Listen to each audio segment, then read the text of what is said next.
Hello everybody, welcome back again to more Learning Lockdown with again me, Matt. So today we're over that 10 lesson hump. This is going to be a lesson 11 and now we're going to start a new series of technique. We're going to have 5 different lessons all about technique. So we're going to start off with hammer and pull and some slides as well, bundled all into one lesson. So hammer and pull. Let's talk about them first, shall we? And then we'll talk about sliding. Hammer on and pull off, some people call them. And you'll see them in tablature as well. With a little, it'll have the number as normal, and then it'll have a little kind of arc to the next number. Doesn't matter whether you're going up or down. One's a hammer and one's a pull. So, we hammer when we play. I'm going to do it with fret 3 on the second string, the B string, and fret 5 on the same string. I'm going to play fret 3 with the pick, and then we're going to hammer our ring finger onto, like that, quite hard. You don't have to do that hard, to be fair. Depends on the guitar. If it's an acoustic, they're quite tricky sometimes. You have to get some muscles in those fingers. So hold down fret 3 on that B string and just push down onto fret 5. Let's play it. So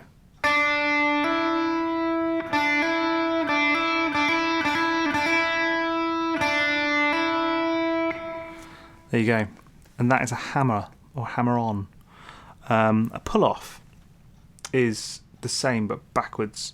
So we start on fret 5. We're going to keep our finger actually on fret 3 as well, so we're going to have them on both of them. I should have mentioned that on the hammer on as well. You do just leave it there. It's not going to offend anything, is it? If it's still there, because the string's playing from fret 5 anyway. We could have all 4 fingers on there if we wanted to, and use our little finger to play it. But we're just moving those on and off. See there, like so. So that's our hammer on. Our pull off is starting on fret 5, keeping fret 3 fretted down with our index finger, playing that note, the pick, and then letting go of fret 5. Why do we do this? What's the point? It's to make things quicker and easier. There's no point in playing every single note if you don't have to. When you're trying to play all manners of things, it might be quite quick. And therefore it makes it quicker and easier if the sound's still coming through to hammer or pull. Use our major scale, for instance. If we were to go 3, 5, 7, 3, 5, 7, 4, 5 on the frets there, on our major scale we learnt. What if we didn't play all of those with the pick? What if we hammer on? So if I play that one, if I wait too long, hammer on, it doesn't have the desired effect. But if it's quite quick,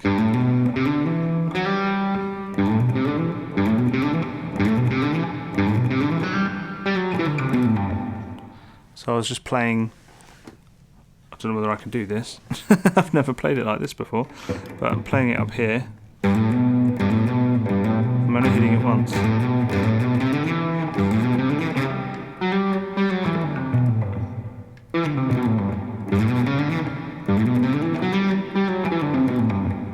Okay, so that's hammer-ons and pull-offs, hammers and pulls. Maybe don't start with 3 with a stretch like that as well. I probably should have mentioned that.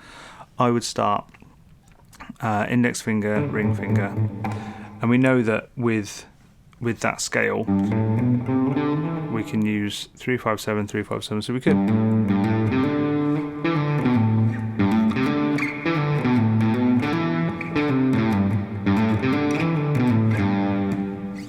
make up some quite fun stuff with that.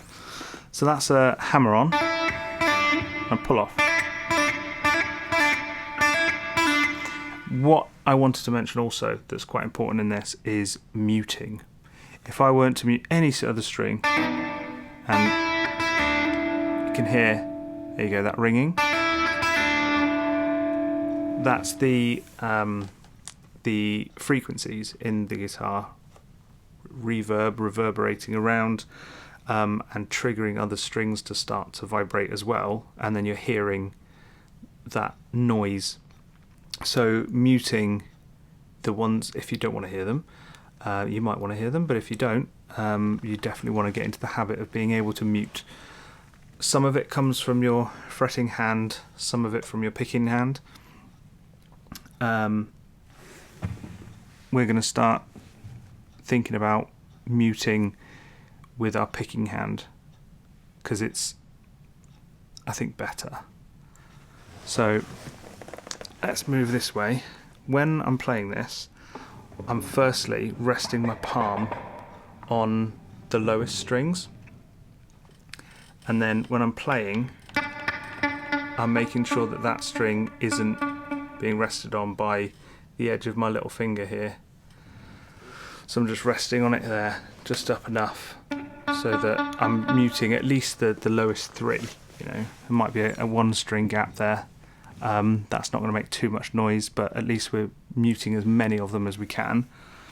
The other thing is, you can see when I'm playing them, that highest string, I'm intentionally making sure I've got fat fingers in this case.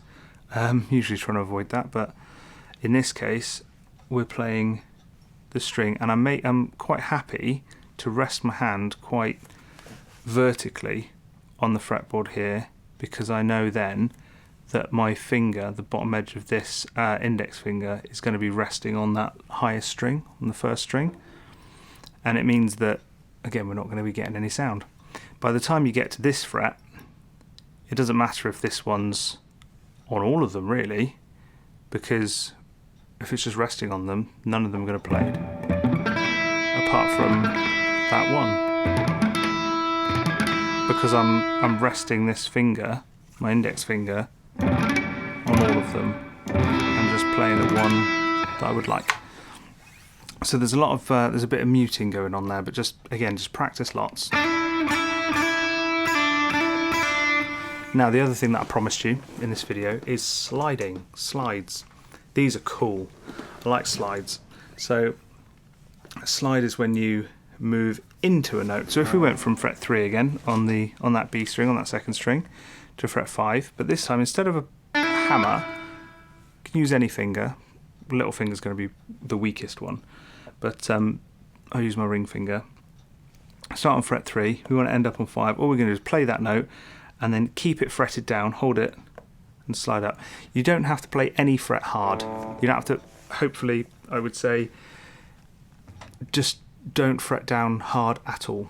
It's one of the things that when you start to play, you hear rattly notes and you tend to push down harder. It's actually the case that if you're pushing too hard, you're going to be bending the strings a little bit, and it's going to be taking them out of tune as you're playing, and you're probably going to hear more rattle because strings are hitting others and your fingers aren't fretted down on the string properly because you're slightly off it because you're pushing too hard. So yeah, never push down too hard, just enough so that this string is interrupted by the fret wire, and we're just pushing down a little bit there, just a tiny bit of pressure, and just sliding up.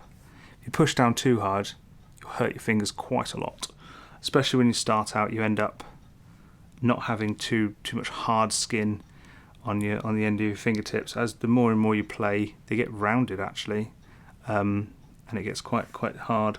And we just play that note and slide.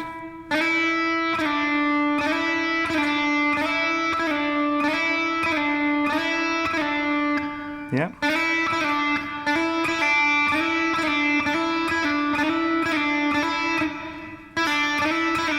So that's slides. Why are hammers and slides important? As I mentioned at the beginning, it helps you play quicker. It adds a little bit of flair, a little bit dynamic to your playing as well. So there's a reason I chose these two notes, as there always is with these videos. That there's a little song behind it. This is something that I've been practicing, and I thought it'd be cool just to use because it's got some hammers and some slides in it. So we're going to play 3 and 5, and we're going to slide up and then slide down. And we're going to play the high E string with it. Now I mentioned about muting.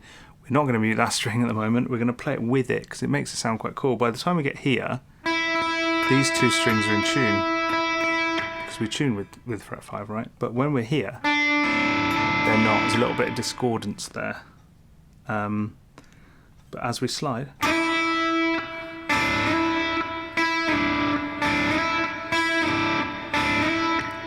quite a cool sound.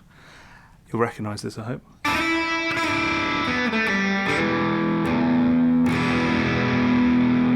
It's the start of that Jimi Hendrix song. Trying to think what it is now. Mine's just gone blank.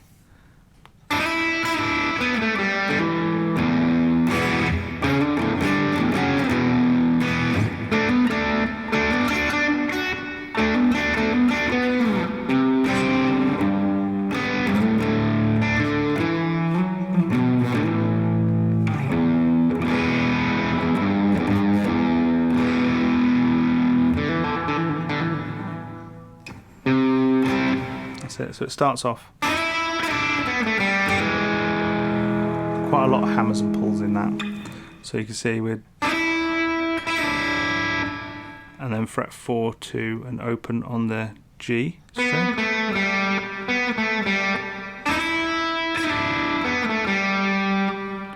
And then we're making an E major chord, which, if I can get into this camera, is open, 2, 2, 1, and then the highest 2 open again.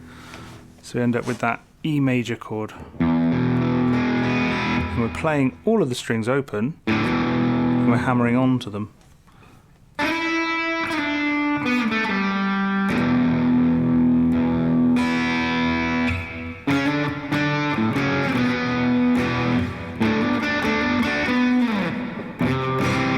So you can see, I don't want you to be able to play that, but you can see why it gives a bit of flair, a bit of dynamic to your playing to be able to hammer and pull. So it's worth just practicing those.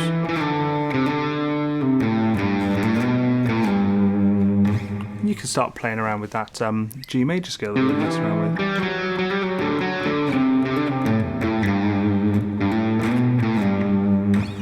And playing some cool stuff with that. So there you go, there you have it. Hammers, hammer-ons, pull-offs, and slides. In the next one, we're going to talk about vibratos and tremolos. So stay tuned for that one, but keep practicing. And that's me signing off from Learning Lockdown. Thanks for watching. See you next time.